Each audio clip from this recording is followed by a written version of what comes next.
Film की शुरुआत एक बेहद शांत लेकिन रहस्यमयी रेगिस्तान से होती है। यहाँ हमारी मुलाकात होती है वैंडम नाम के एक प्रोफेशनल फोटोग्राफर से, जो आज होने वाले दुर्लभ पूर्ण सूर्य ग्रहण की तस्वीरें लेने के लिए इस सुनसान इलाके तक आया है।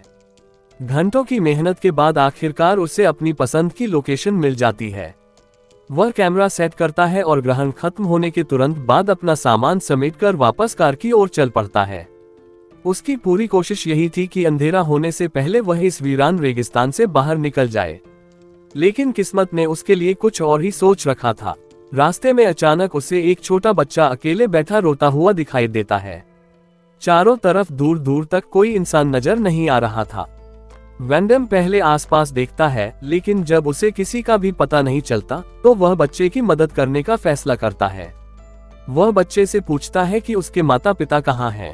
बच्चा मासूमियत से जवाब देता है कि उसके मम्मी पापा कहीं खो गए हैं और वह उन्हें ढूंढने जा रहा है। इतना कहकर वह अचानक दौड़ पड़ता है।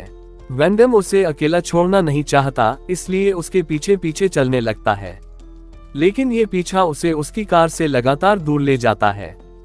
कई किलोमीटर तक चलने के बाद बच्चा अचानक रहस्यमयी तरीके से गायब हो जाता है। अब वैंडम को समझ आता है कि शायद उसके साथ कोई खेल खेला गया है। वह तुरंत अपनी कार की दिशा में लौटने की कोशिश करता है, लेकिन रेगिस्तान की एक जैसी दिखने वाली जगहों के बीच वह रास्ता पूरी तरह भूल चुका था। धीरे धीरे शाम रात में बदल जाती है। थकान और प्यास से बेहाल वैंडम मजबूर होकर एक बड़ी चट्टान के नीचे रात बिताने का फैसला करता है, लेकिन जैसे ही वह आंखें बंद करता है, उसे आसपास किसी के चलने जैसी हल्की हल्की आवाजें सुनाई देने लगती हैं।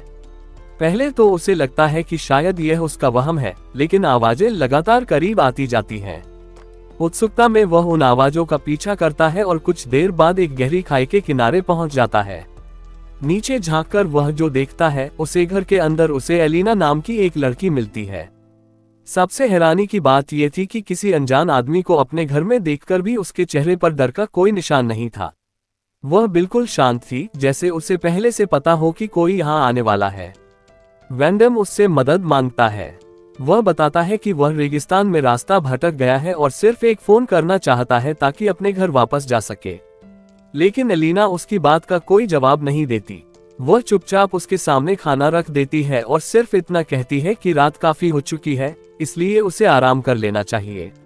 अगली सुबह वैंडम वहां से निकलने की तैयारी करता है।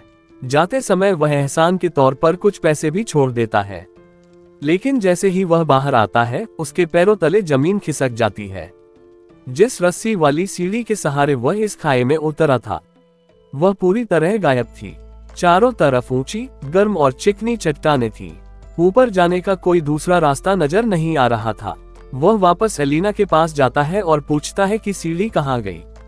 एलिना शांत स्वर में जवाब देती है कि कभी कभी कुछ लोग सीढ़ी लगाते हैं और फिर उसे वापस ले जाते हैं। वैंडम पूछता है कि ये लोग कौन हैं, लेकिन इस सवाल का भी उसे कोई जवाब नहीं मिलता। अब उसके पास इंतजार करने के अलावा कोई रास्ता नहीं था। समय बिताने के लिए वह आसपास की तस्वीरें लेने लगता है, लेकिन घंटों गुजर जाते हैं और कोई भी वहां नहीं आता। आखिरकार वह खुद चट्टानों पर चढ़कर बाहर निकलने की कोशिश करता है, लेकिन तेज धूप और फिसलन भरी दीवारें उसे बार बार नीचे गिरा देती हैं। अगले दिन वह हार नहीं मानता। इस बार वह एलिना से एक कपड़ा और हथौड़ी लेकर चढ़ाई शुरू करता है। धीरे धीरे वह काफी ऊपर तक पहुंच जाता है। तभी अचानक ऊपर कुछ लड़के दिखाई देते हैं। पहले तो उसे लगता है कि अब उसकी मदद हो जाएगी, लेकिन अगले ही पल वे उसके ऊपर एक मरी हुई मुर्गी फेंक देते हैं। अचानक हुए इस हमले से उसका संतुलन बिगड़ जाता है और वह गहरी खाई में गिर पड़ता है। गिरने की वजह से उसके पैर में गंभीर चोट लग जाती है और वह बेहोश हो जाता है। जब रात में उसे होश आता है तो वह दर्द से कराह रहा होता है। एलिना उसकी चोट साफ करती है, उसके पैर से धंसी हुई चीज निकालती है और पट्टी बांध देती है। कुछ दिन बीत जाते हैं। घाव थोड़ा भरते ही वैंडम फिर से बाहर निकलने की कोशिश करता है। इस बार वह पूरी ताकत से चिल्लाकर ऊपर खड़े लोगों से मदद मांगता है। उसकी आवाज सुनकर ऊपर मौजूद कुछ लड़के उससे बात करते हैं। वैंडम खुशी से उनसे सिर्फ एक रस्सी मांगता है ताकि वह ऊपर चढ़ सके। लड़के मुस्कुराते हुए कहते हैं कि वे अभी रस्सी लेकर आते हैं। कुछ देर बाद वे सचमुच रस्सी फेंकते हैं और कहते हैं कि इसे अपने शरीर पर अच्छी तरह बांध लो। वेंडम को लगता है कि आखिरकार उसकी मुसीबत खत्म होने वाली है, लेकिन जैसे ही लड़के उसे ऊपर खींचना शुरू करते हैं, अचानक वे बीच रास्ते में रुक जाते हैं। अब वे उसे ऊपर निकालने की बजाय रस्सी के सहारे इधर उधर झुलाने लगते हैं, मानो उसकी जान उनके लिए सिर्फ एक खेल हो। वेंडम दर्द और डर से लगातार चिल्लाता रहता है, लेकिन उन लड़कों पर इसका कोई असर नहीं होता। आखिरकार उसका शरीर एक चट्टान से जोर से टकराता है और वह एक बार फिर बेहोश हो जाता है। जब उसकी आंख खुलती है तो वह फिर उसी घर के अंदर होता है। एलिना उसे समझाती है कि यहाँ से भागना लगभग नामुमकिन है। वह धीरे से कहती है, जितनी जल्दी तुम इस सच्चाई को स्वीकार कर लोगे, उतना कम दर्द होगा। उसकी बात सुनकर पहली बार वेंडम के चेहरे पर उम्मीद की जगह बेबसी दिखाई देती है, लेकिन उसे अभी भी यकीन था कि एक न एक दिन वह इस रहस्यमयी कैद से जरूर बाहर निकलेगा। अब उसे समझ आने लगा था कि यह जगह सिर्फ एक गहरी खाई नहीं, बल्कि एक ऐसी कैद है जहां से निकलना लगभग नामुमकिन है। समय धीरे धीरे बीतने लगता है। अब वेंडम और एलिना एक ही छत के नीचे रहने लगते हैं। शुरुआत में दोनों अजनबी थे, लेकिन हालात उन्हें एक दूसरे का सहारा बनने पर मजबूर कर देते हैं। ऊपर रहने वाले लड़के समय समय पर उनके लिए खाना और दूसरी जरूरी चीजें नीचे फेंक देते हैं। बदले में वेंडम भी वहां छोटी सी खेती शुरू कर देता है ताकि वे अपना गुजारा कर सकें। बाहर निकलने की उम्मीद अभी भी उसके दिल में जिंदा थी। एक दिन ऊपर रहने वाले लड़कों में से एक उससे बात करने आता है। वह कहता है कि वह पढ़ना लिखना सीखना चाहता है। वेंडम तुरंत उससे एक सौदा करता है। वह कहता है कि अगर वह उसकी मदद करके उसे यहाँ से बाहर निकाल दे तो वह बाहर जाकर उसे पढ़ाएगा और नई जिंदगी शुरू करने में मदद करेगा। लड़का चुपचाप उसकी बात सुनता है और वादा करता है कि मौका मिलते ही वह उसकी मदद करेगा। लेकिन किस्मत एक बार फिर वेंडम के खिलाफ थी। उनकी बातचीत किसी और ने सुन ली थी।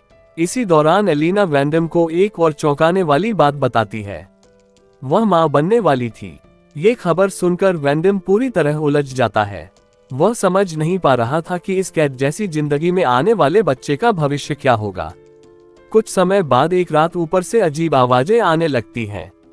एलिना बताती है कि वहां कोई रस्म निभाई जा रही है। अगली सुबह वेंडम बाहर निकलता है और जो नजारा देखता है उसे देखकर उसके होश उड़ जाते हैं। वही लड़का जिसने उसकी मदद करने का वादा किया था, अब पहाड़ की चोटी पर मृत लटका हुआ था।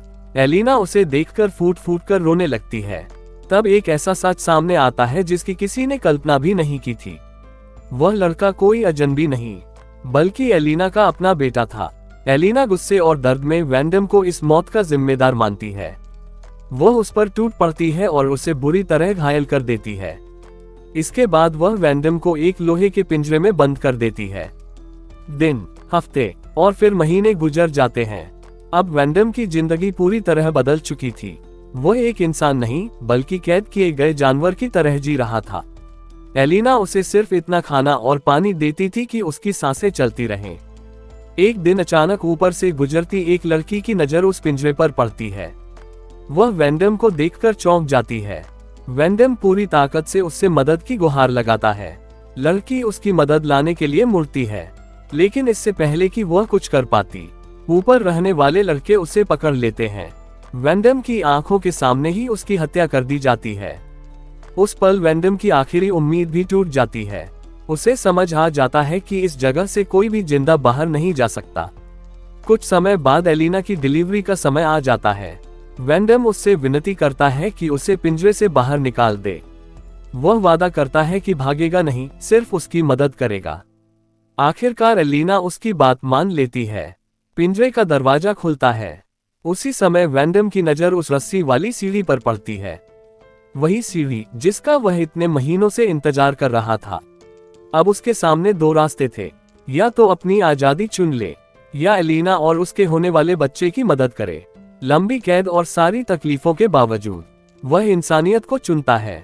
वह भागने की बजाय एलिना की मदद करता है। कुछ देर बाद एक स्वस्थ बच्चे का जन्म होता है। दोनों पहली बार राहत की सांस लेते हैं, लेकिन उनकी यह खुशी ज्यादा देर टिक नहीं पाती। बच्चे के जन्म के तुरंत बाद ऊपर रहने वाले लड़के नीचे उतर आते हैं। बिना कुछ कहे वे वेंडम पर हमला कर देते हैं। इस बार वह लड़ नहीं पाता। कुछ ही पलों में उसकी जिंदगी हमेशा के लिए खत्म हो जाती है। फिल्म के आखिरी दृश्य में उसी सुनसान खाई को दिखाया जाता है। जहां वैंडम की कहानी हमेशा के लिए खत्म हो चुकी होती है।